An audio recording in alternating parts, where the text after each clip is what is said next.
नमस्कार दोस्तों, Manu short hand classes में आपका स्वागत है।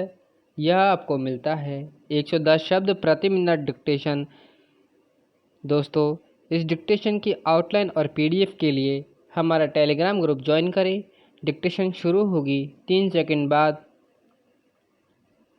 सभापति महोदय, वित्त मंत्री महोदय ने जो बजट सदन के सामने प्रस्तुत किया है वह बहुत ही बुद्धिमानी के साथ तैयार किया हुआ बजट है। उन्होंने कोशिश यह की है कि अमीर और गरीब कोई भी कर से बच न पाए, लेकिन उन्होंने उद्योगपतियों को थोड़ी सी छूट भी दी है। जो बड़े बड़े पूंजीपति लोग हैं उनको कर से कुछ मुक्त किया है, कुछ सुविधाएं दी है। मैं नहीं समझ पाया हूँ कि ऐसा उन्होंने क्यों किया है। वह जो चाहेंगे उसको करेंगे, लेकिन मैं भी जो सोचता हूँ उसको आपके सामने रखना चाहता हूँ। इस विषय पर 3-4 दिन से चर्चा हो रही है। मैंने उसको सुना है। इस या उस पक्ष के किसी भी माननीय सदस्य ने यह निवेदन नहीं किया है कि खाद और पंपिंग सेट के ऊपर जो कर लगाया गया है वह उचित है। सभी ने यह कहा है कि उसको माफ़ कर दिया जाना चाहिए। सारे सदन के लोग, सभी प्रतिनिधि एक आवाज़ से कहते हैं कि खाद और पंपिंग सेट के ऊपर कर न लगाया जाए, तो मैं समझता हूँ कि उनको इस बात को मान लेना चाहिए। ऐसी कोई बात नहीं की जानी चाहिए जिससे किसान रुष्ट हों, उनके उत्पादन में बाधा पड़े। भारत गाँव में बसता है। 80% लोग गाँव में रहते हैं। हम गांधी जी के विचारों का अनुपालन करते हैं। गांधी जी ने जो भी कुछ गांव के लोगों के लिए कहा, ग्रामीण जनता के लिए कहा, उन्होंने गांव के लोगों को उठाने की बात कही।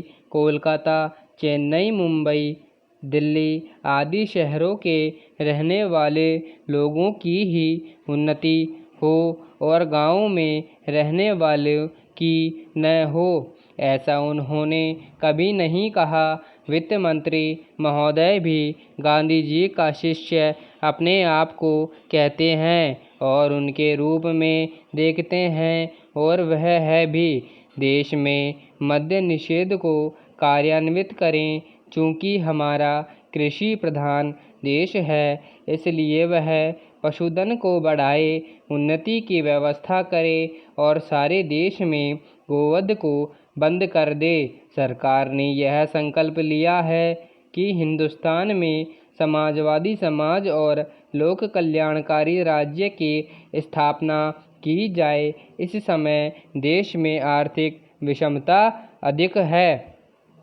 सभापति महोदय, एक व्यक्ति की आमदनी 3-4 आने और दूसरे की 10-20 हज़ार रुपये है। अगर वित्त मंत्री महोदय इस विषमता को दूर नहीं करेंगे तो समाजवाद का नारा बिल्कुल कोरा और कागजी सिद्ध होगा।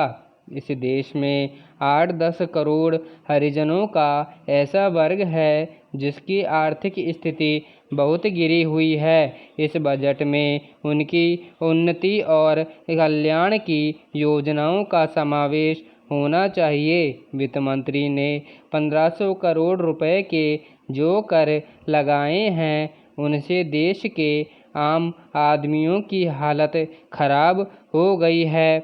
मुझे इस बात की प्रसन्नता है कि योजनाओं के अंतर्गत देश में विकास का कार्य हो रहा है और अब इस दिशा में जो कुछ कर पाए हैं वह प्रशंसनीय है। लेकिन मुझे दुख के साथ कहना पड़ रहा है कि जहां कृषि के क्षेत्र में उत्पादन बढ़ रहा है, उद्योग के क्षेत्र में उत्पादन बढ़ रहा है, देश की संपत्ति बढ़ रही है, हर आदमी की औसतन आय भी बढ़ रही है, फिर भी हमारे यहाँ पुरानी गरीबी बिल्कुल नहीं हटी है।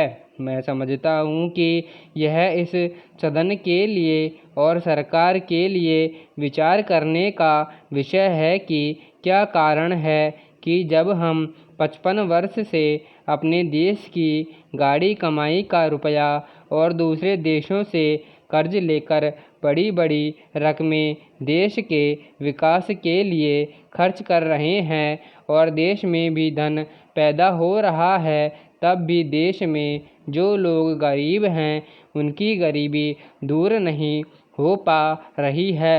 क्या यह आश्चर्य की बात नहीं है? मैं समझता हूँ कि इस पर विचार किया जाए।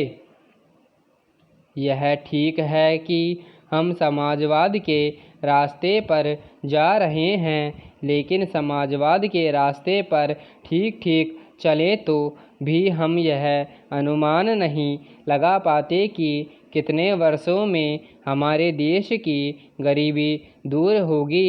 यह ठीक है कि हम योजना के तरीकों पर काम कर रहे हैं, लेकिन इस बात को देखने की आवश्यकता अब पैदा हो गई है कि देश में धन पैदा होता है वह कहाँ जाता है। इतनी प्रगति होने पर भी हम देखते हैं कि गरीबी दूर नहीं हो पा रही है।